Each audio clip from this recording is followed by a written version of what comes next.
Good morning विद्यार्थी मित्रों। कक्षा 11 विषय भूगोल पाठ 4 भूकंप और ज्वालामुखी। इससे पहले वाले वीडियो में हम लोगों ने भूकंप आलेख पर 3 प्रकार की भूकंप तरंगे अंकित होती हैं उनके बारे में पढ़ा था। यहाँ पर हम उनके बारे में विस्तार से जानकारी प्राप्त करेंगे। पहला है प्राथमिक तरंगे अथवा लंबात्मक तरंगे अथवा पी तरंगे। ये तरंगे सबसे ज्यादा वेग से गति करती हैं, परंतु जमीन में हलचल कम होता है, इसीलिए भूकंप मापन केंद्र पर सर्वप्रथम पहुंचती हैं।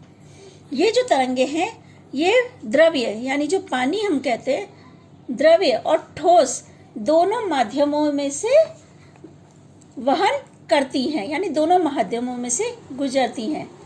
प्रवाही माध्यम में प्रवेश करते ही इसकी गति घट जाती है, यानी द्रव्य और ठोस दोनों माध्यमों में से तो ये गुजरती है, लेकिन जब प्रवाही माध्यम में से गुजरती है तो इसकी गति कम हो जाती है। केंद्र भाग में से प्रति सेकंड 8 से 14 किमी के वेग से गति करती है। पदार्थ का घनत्व बदलने पर इन तरंगों का वक्रीभवन होता है। यानी ये जो हमारी प्राथमिक तरंगे या जिन्हें हम पी तरंगों के नाम से जानते हैं, ये अधिक नुकसान नहीं करती हैं। दूसरा है द्वितीय तरंगे अथवा सेकेंडरी तरंगे अथवा एस तरंगे कहते हैं। प्राथमिक तरंगों की तुलना में इन तरंगों का वेग कम होता है। ये तरंगे मात्र ठोस माध्यमों से ही गुजरती हैं। जो हमारी प्राथमिक तरंगे थी वो द्रव्य और ठोस दोनों माध्यमों से गुजरती थी, पर ये जो सेकेंडरी तरंगे हैं ये सिर्फ ठोस माध्यमों से गुजरती हैं।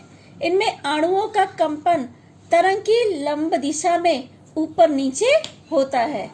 ये तरंगे प्रकाश की तरंगों के समान होती हैं।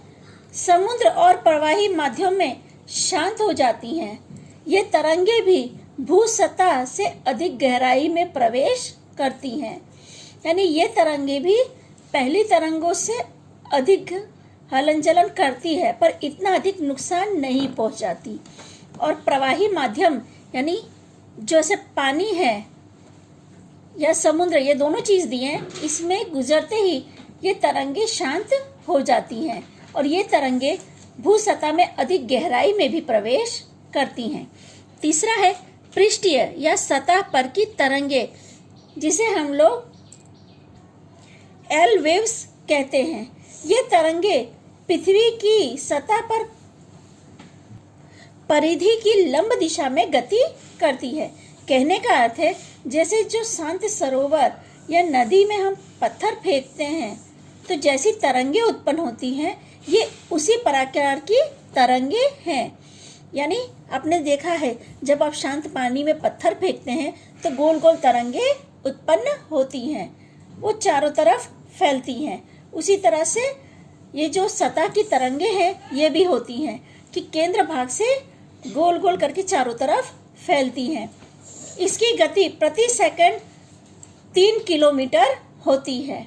ये तरंगे सबसे अधिक विनाश करती हैं, यानी प्राथमिक तरंगे और द्वितीय तरंगों से अधिक।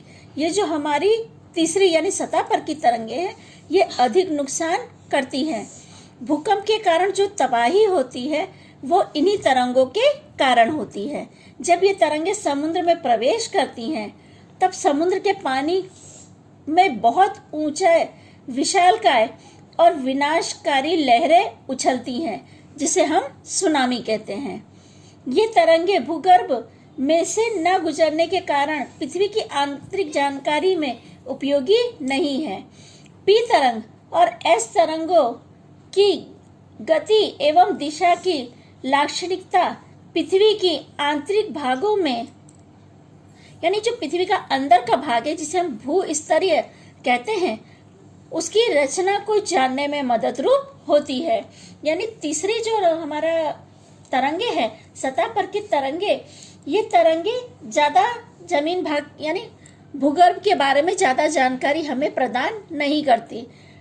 जितना पी तरंगे और एस तरंगे हमें प्रदान करती हैं। इसके बाद आगे हम लोग भूकंप के कारण पढ़ेंगे। पृथ्वी की संतुलित अवस्था में विक्षेप होने के कारण भूकंप होता है।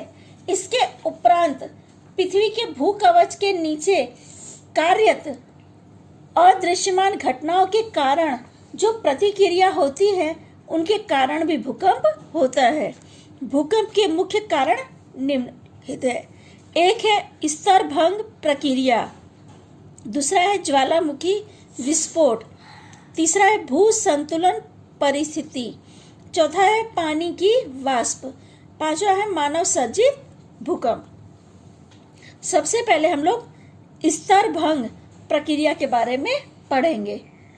भूगर्भ में होने वाले भू संचलन के परिणाम स्वरूप चट्टानों के स्तरों पर तनाव और दबाव उत्पन्न होता है। इस शक्ति के कारण भूगर्भ में भूद्रव्यमान जो मौजूद हैं, उनमें संकुचन और प्रसरण होता है, जिसकी वजह से स्तरभंग की क्रिया होती है और स्तरभंग की क्रिया से भूकंप होता है। यानी कहने का अर्थ है कि जो पृथ्वी के अंदर चट्टानें मौजूद हैं, उसमें प्रसरण यानी फैलना और संकुचन की क्रिया होती है, जिसकी वजह से कई बार चट्टानें टूट जाती हैं, तो इसे स्तरभंग की क्रिया कहते हैं। हिमालय, आल्प जैसी नवी मोड़दार पर्वत श्रेणियां तथा अफ्रीका की दरार घाटियों में होने वाले भूकंप ऐसे ही स्तरभंग क्रिया के कारण होते हैं। दूसरा हमारा टॉपिक है ज्वालामुखी विस्फोट। ज्वालामुखी विस्फोट की वजह से अधिकतर भूकंप होता है, क्योंकि पृथ्वी की सतह पर होने वाले भूकंप में बड़े पैमाने पर भूकंप ज्वालामुखी विस्फोट के कारण होता है। विस्फोट होने पर गर्म में बाहर निकलने का प्रयत्न करता है, और जब वो बाहर निकलता है तो ज्वालामुखी के आसपास लगभग 150 से 200 किलोमीटर विस्तार में भूकंप की तीव्रता अनुभव की जाती है। यानी जब ज्वालामुखी विस्फोट होता है, उस समय वहाँ की जो आसपास की जगह है, वो सभी जगहों पे भूकंप का अनुभव किया जाता है। यहाँ पे संख्या दी है 150 से 200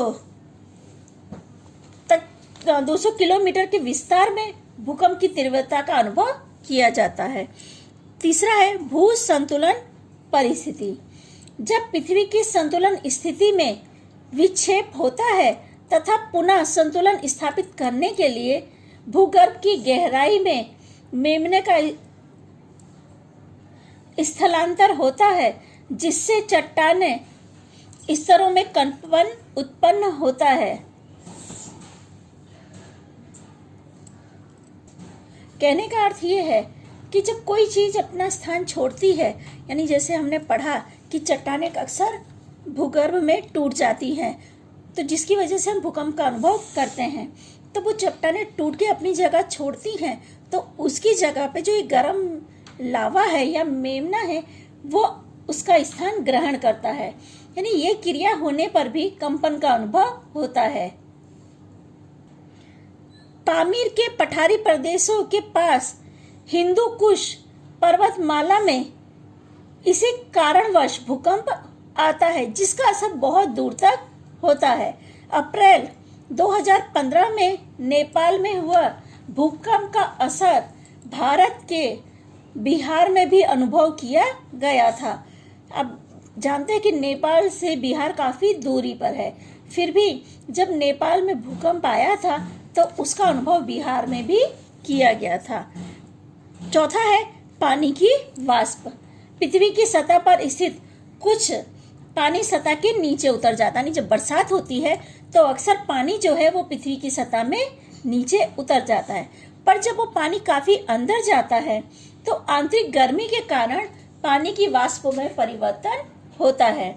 तो पानी की तुलना में पानी की वाष्प 1300 गुना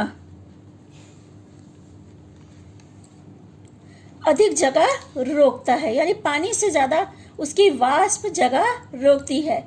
वाष्प के इस दबाव के कारण पृथ्वी का जो भाग कमजोर होता है, भूभाग में भूकंप, उस भूभाग में भूकंप उत्पन्न होता है।